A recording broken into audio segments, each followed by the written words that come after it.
Well, new figures just released from U.S. Border Patrol on arrests made of non-citizen criminals in the current fiscal year so far.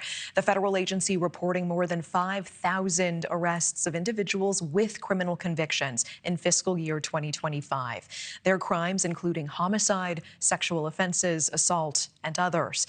And as criminal migrant arrests track downward compared with recent years, the U.S. military is expanding its role in stopping criminal threats at the border, including technology designed to catch threats before they even land, like early warning radar systems to detect unmanned aerial surveillance. And NewsNation correspondent Jorge Ventura joining us live in San Antonio with this. Jorge, what can you tell us about how U.S. troops are tracking drones?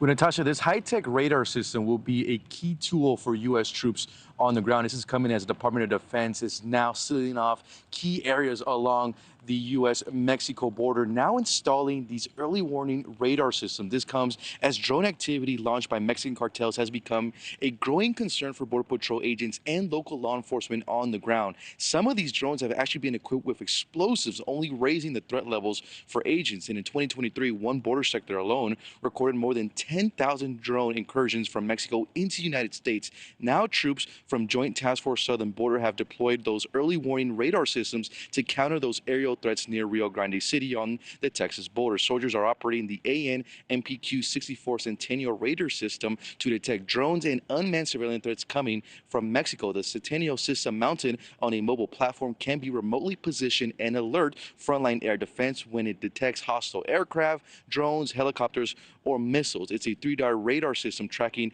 an object's range, bearing, and elevation. Back in March, U.S. troops also deployed the AN-TPQ 53 radar system. It's a multi-mission radar that detects mortars, rockets, artillery, and low-flying threats, including cartel drones. This system also pinpoints the original pint of attacks, giving law enforcement real-time intel on where drone launches are happening. The Department of Defense says both radar systems are part of brighter efforts to not only secure the southern border, but also to protect local law enforcement. These drones are used by cartels to normally monitor the movements of local law enforcement and agents on the ground, Natasha. Yeah, and Jorge, what other steps are being taken along the border right now to stop illegal activity?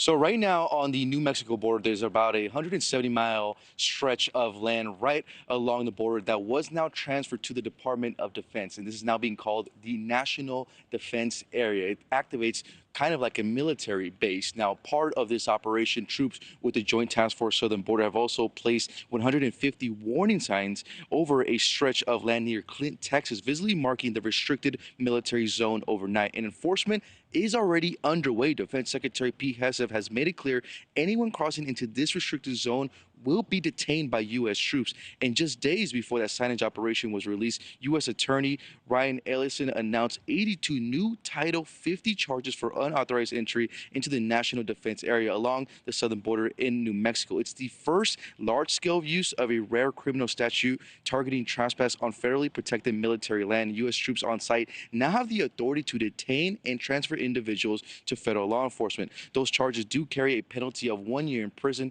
as well as the charges of crossing illegally into the United States. Defense Secretary Pete Hegseth has made it clear that he said that Mexican cartels were not planning for active U.S. military troops conducting operations right on the southern border, Natasha. All right, Jorge Ventura with that live report from San Antonio tonight. Thank you. Thank you for watching. Subscribe below and download our NewsNation app right now on your phone, and you will get fact-based, unbiased news for all Americans.